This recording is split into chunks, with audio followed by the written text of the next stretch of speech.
Story time.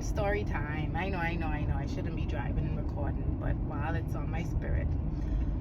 Anyway, so God has been telling me to get rid of my mattress for years and years now. It was gifted to me when I first bought my house over 8 years ago.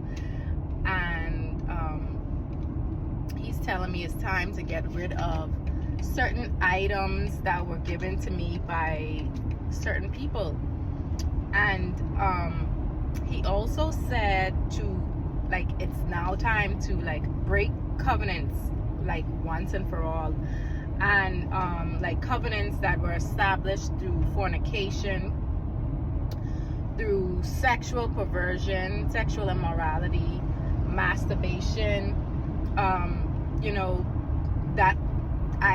that has been following me since I was a child, since I was exposed to pornography at the tender age of, I don't know, from I was about 8, 9 years old. But it has followed me. And because of that, I opened up my spirit to the incubus, the succubus, the Jezebel, the Leviathan spirit, giving them legal right and legal ground to sleep with me in my dreams.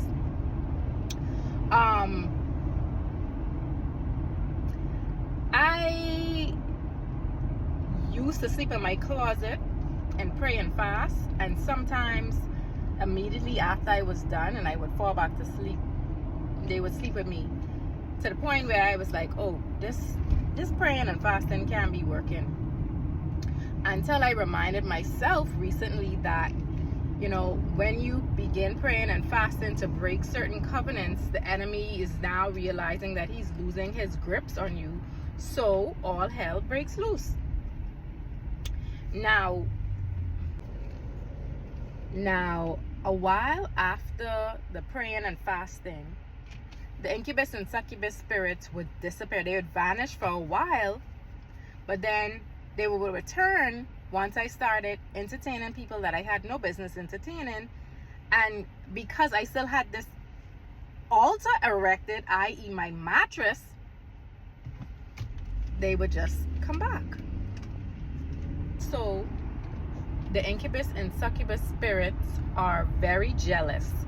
So they don't want you to get married. If you ever wondered why you've been in a relationship and then it just failed, all of a sudden things could be going right.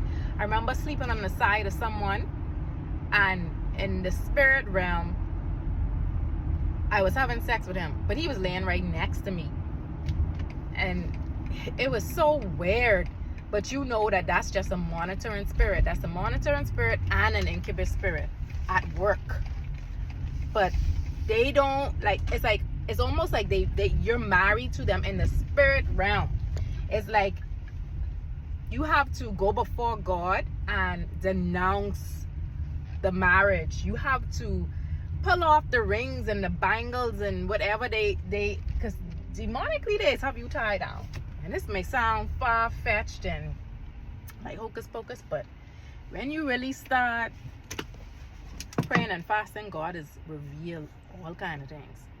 So whatever season it is that God has me in right now, he is saying to me, I don't know, it may resonate with somebody else, but he's saying new, everything new.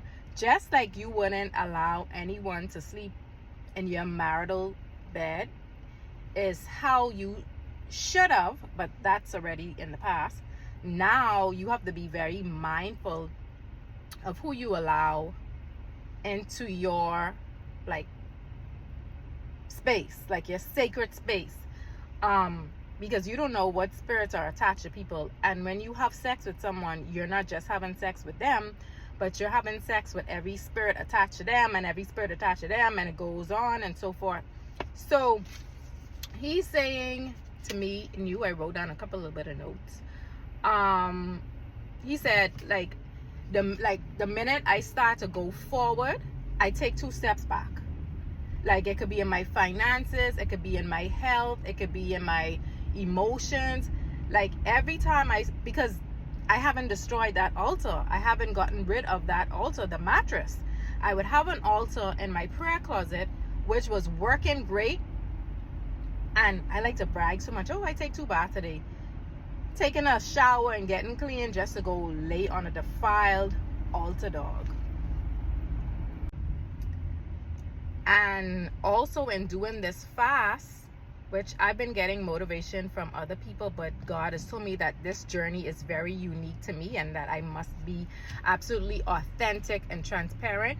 But he's telling me that he's trying to change my palate and my taste buds, not just in regard to what I eat and drink, but in the way I see my spouse, my husband, because he said that he wants to put so much discernment in me that when certain people try to approach me, that the fruits and the spirit would be so obvious that I would know if somebody is wasting my time.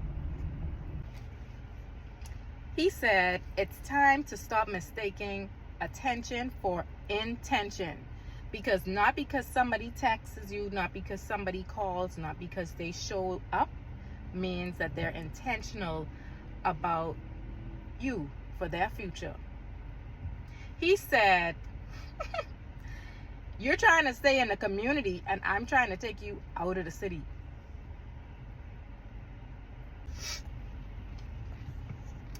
He said, this is why I have never allowed you to settle. This is why I never gave you what you thought you wanted. And it's all gonna unfold once you get rid of this altar. He said, you have been avoiding spending time with me in the secret place, in my prayer closet, which I have. I've been making excuses, and he said, you are more concerned with comfort over canceling covenants and curses. Oh, he was dealing with me. He said, but now it's time to level up. You see, because at the end that I can't afford another mattress. I just spent thousands of dollars on my birthday party. I just been frugal, and I felt like more other goals were more important than me buying a mattress, because it's like, okay, it's there, like you could wait, like, check off them other goals and then come back to that, not knowing that and being obedient now in this moment could put me years ahead if I were to just wait until I were to check off all the other goals. So he said, now you don't have a choice, because I'm about to get rid of my mattress. Y'all can see me post that. You don't have a choice but to spend time with me in the secret place, because you're not going to have a mattress to sleep on. And he said, in order for you to get what you really desire and what you deserve, you're going to be uncomfortable. Unless you're going to go sleep on that box spring, which I'm not about to do. So sometimes it takes moments of being uncomfortable to reach higher heights. But he's saying, now is the time to level up. Do not miss this moment. That was a word for me, and I hope it resonates with somebody else out there.